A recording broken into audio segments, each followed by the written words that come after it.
Party movies are a mixed bag. You often have these films toe the line between relatable teens and just straight up douchebags whose only trait is how much they can get laid or how wasted they can get. Few films manage to toe this line successfully and give us relatable characters who we want to see succeed, but also laugh when things go wrong. And with Netflix being a huge company, they obviously wanted in on some of that action, as some of these movies are ridiculously profitable. And thus we got Incoming, a movie whose plot is so similar to ones you've seen before, I'm not even gonna bother with this one. I mean, if anything, the plot given sounds like something out of a completely different genre. Couple that with the vaguely ominous sounding title, you know we're in for something crazy. The film begins like all good ones do, with a boy kissing a mirror. All about that self-love. Being serious, this is high school freshman Benji, who gets interrupted by his sister Alyssa. She's in a bad mood because teenager, but also because her girlfriend is now her ex. You're getting smoothies. Ready to come over? In about 30 seconds, so try not to blast her through the wall with a fire hose of cum.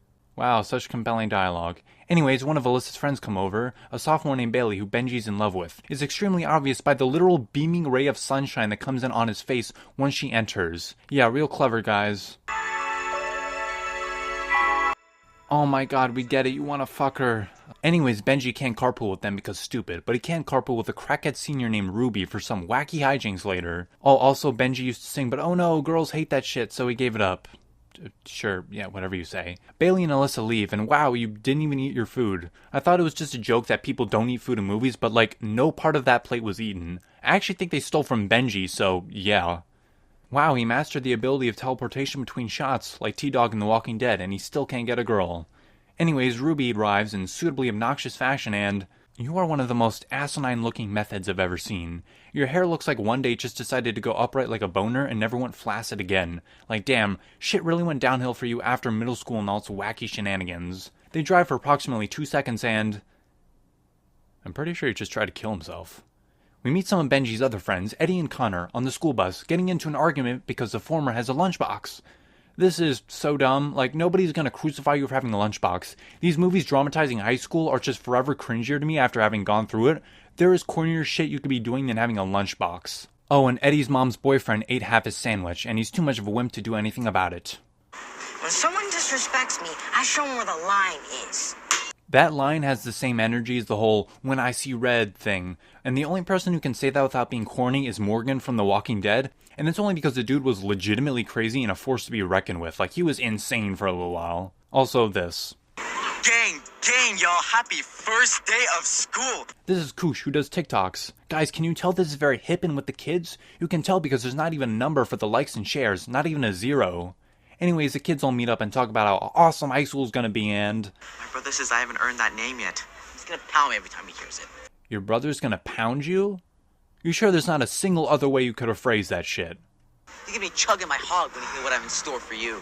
I'm sorry, what the fuck? He explains to them the massive rager he's pulling tonight because ever since Project X, everyone's been trying to replicate them. While talking about this, Benji gets more interested as this could give him the chance to make a move on Bailey because of what happened last summer. We see what happened last summer as the two talked, actually getting along until Bailey's shirt fell down and one of her nipples got exposed. This is really weird because the actress is 21 and she's obviously very conventionally attractive, but she's also playing a character who can't possibly be any older than like 16, so it's really weird.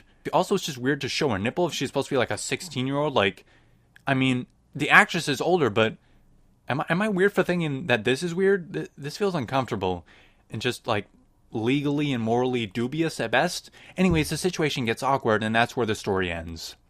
Your name is Fetus now. Okay, moving along. We also meet Mr. Studebaker, which is not a real name and I refuse to believe otherwise. He's your typical peaked in high school teacher, so we're going to be seeing more of him soon, besides making Drano bombs. Benji gets picked up by Ruby again for some drugs. Yay!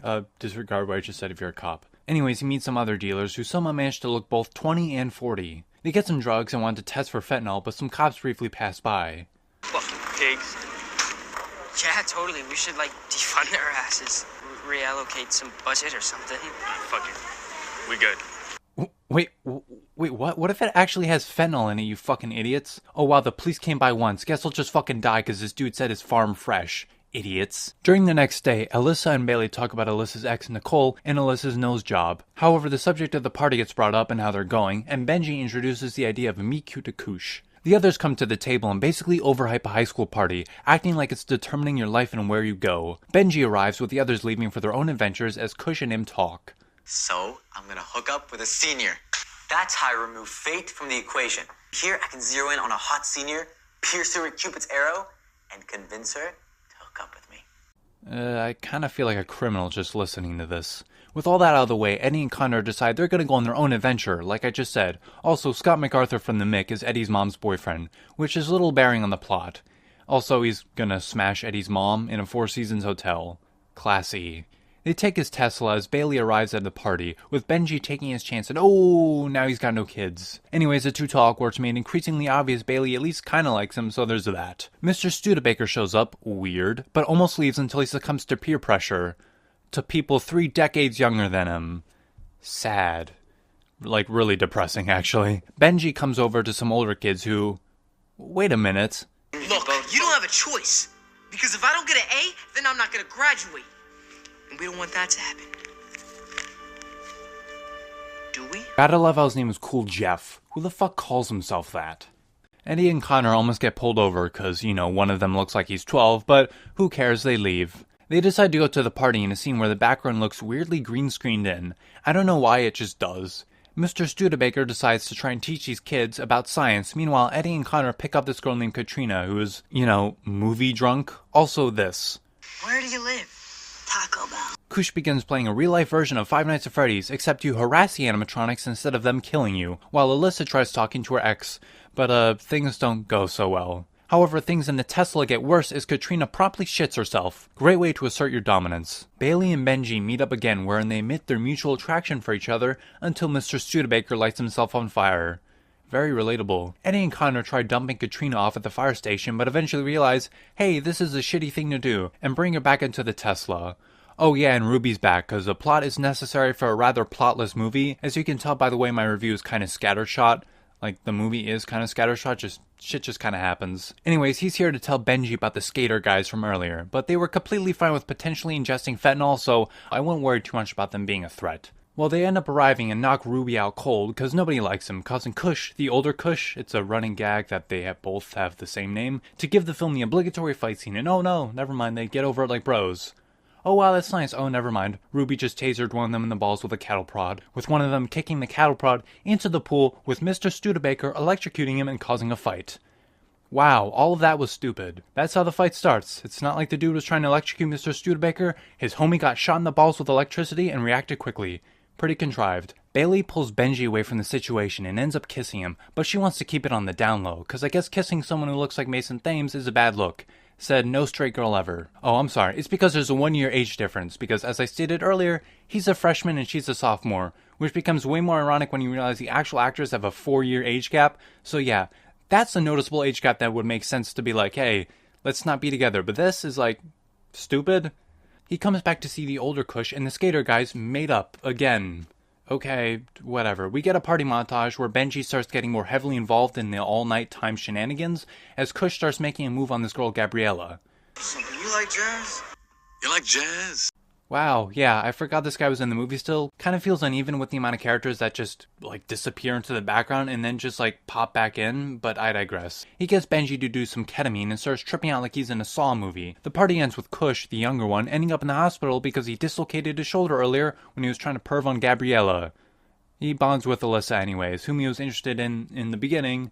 Anyways, so who cares? This doesn't matter in the slightest. I will admit it's kind of realistic that Kush hasn't fully changed, as he only recently went through character development, but this does make the movie feel more like a setup than a standalone movie that stands on its own, so it kind of feels incomplete. The other characters go through their normal day after, with Benji working up the courage to sing Stevie Wonder and ask Bailey out, only for her to say no cause she didn't want to make it public earlier, but a wink from her says maybe they'll be seeing more of each other. But again, stuff like this makes it feel like a first in a series, movie, or just a show, which kind of reminds me of Kin. Has a lot of splitting off points that made for great future installments, but on its own, it was just kind of okay or decent. Here it's different, there's no sci-fi stuff, and that movie, Kin, was a bit better, but there's still some things I'd be interested in. Hell, Benji is actually a decent character, and so is Bailey. Some of the others aren't too bad, like Eddie, who finally stands up to his mother's boyfriend, so it makes me interested in the sequel rather than this one. This just feels like a very basic introductory film, leading to something far more unique. now that some of these characters are more than just caricatures. Sure, some still are, like Mr. Studebaker or literally anyone else at the party,